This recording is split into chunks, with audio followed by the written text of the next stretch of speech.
দেশের ২৩তম রাষ্ট্রপতি নির্বাচনের জন্য প্রস্তুত নির্বাচন কমিশন। সকালে সংসদ ভবনে ভারপ্রাপ্ত স্পিকার কায়সার কামালের সঙ্গে বৈঠক শেষে কথা বলেন প্রধান নির্বাচন কমিশনার এএমএম নাসির উদ্দিন। এ সময় সিইসি জানান, রাষ্ট্রপতি নির্বাচন নিয়ে প্রাথমিক আলোচনা হলেও দিনক্ষণ এখনও চূড়ান্ত হয়নি। ভোটার তালিকার জন্য এরই মধ্যে সংসদ সচিবালয়ে চিঠিও দিয়েছে ইসি। সংবিধানে দেয়া নির্ধারিত সময়ের মধ্যেই হবে রাষ্ট্রপতি নির্বাচন। আরও জানাচ্ছেন সাজিদ সরকার। সাবেক রাষ্ট্রপতি মোহাম্মদ শাহাবুদ্দিনের বিদায়ের পর নতুন রাষ্ট্রপ্রধান নির্বাচনের প্রক্রিয়া শুরু করেছে নির্বাচন কমিশন।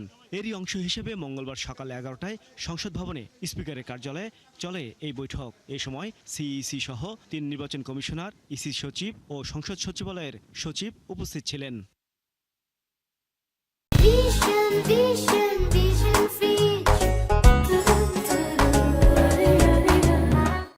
বৈঠক শেষে সিইসি বলেন, রাষ্ট্রপতি নির্বাচন নিয়ে ভারপ্রাপ্ত স্পিকারের সঙ্গে বিস্তারিত আলোচনা হয়েছে। নির্বাচনের জন্য ইসি পুরোপুরি প্রস্তুত আছে বলে জানান CEC. Chief election commissioner is the returning officer, নির্বাচনী কর্মকর্তা হিসেবে কাজ করেন। তো এমন সব কিছু কিন্তু ইলেকশন যদি হয় তাহলে এখানেই হবে। আর যদি ক্যান্ডিডেট যদি সিঙ্গেল থাকে, কোনো প্রতিযোগিতা যদি না হয়, তাহলে তার ইলেকশনের দরকারই নেই। সেটা দেখা যাবে। তবে আমরা দিনক্ষণ এবং বিস্তারিত আমরা গেজেট আকারে প্রকাশ করব। তিনি আরও জানান, ভোটার তালিকার জন্য সংসদ সচিবালয়ে চিঠি দেওয়া হয়েছে। নির্ধারিত সময়ের মধ্যেই তফসিল ঘোষণা করবে ইলেকশন কমিশন। ভোটার তালিকা হয়েছে, ভোটার তালিকা নিয়ে বলেছে, আমরা চিঠি দিয়েছি, ওনারা আমাদের কাছে ভোটার তালিকাটা দিবেন। দিলে এটা যত দ্রুত সম্পর্ক ওনারা দিবেন। আমরা আজকে চিঠিও দিয়েছি ওনাকে। সংসদ অধিবেশনের মধ্যে কি নির্বাচন হবে? না, সংসদ থাকলেও অসুবিধা নেই, না থাকলেও অসুবিধা নেই।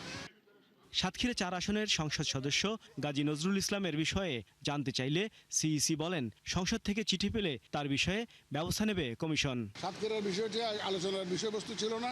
আমরা শুধুমাত্র প্রেসিডেন্ট নির্বাচন নিয়ে আলোচনা করার জন্য এসেছিলাম। আইন অনুযায়ী যেটা একটা পরামর্শ করা লাগে, ওইটা সাতক্ষীরা নিয়ে কোনো আলোচনা হয়নি। পরে নির্বাচন কমিশনে বৈঠকের বিষয়ে ব্রিফ করেন নির্বাচন কমিশন সচিব। সংসদ অধিবেশন থাকলে পদ্ধতিটা কী হবে, না থাকলে কী হবে, সিঙ্গেল ক্যান্ডিডেট হলে কি হবে, সিঙ্গেল ক্যান্ডিডেট না হলে কি হবে, ইত্যাদি ইত্যাদি বিষয়। মূলত নির্বাচনের পদ্ধতি বিষয়গত। আপনাদের একটা কৌতূহল হতে পারে যে নির্বাচনের তারিখটা কবে।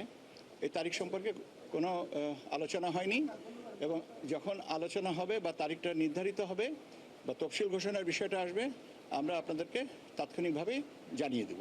ধন্যবাদ। গুরুতর অসুস্থতার কথা জানিয়ে 24 জুলাই শুক্রবার বিকেলে রাষ্ট্রপতি মোহাম্মদ শাহাবুদ্দিন পদত্যাগ করেন।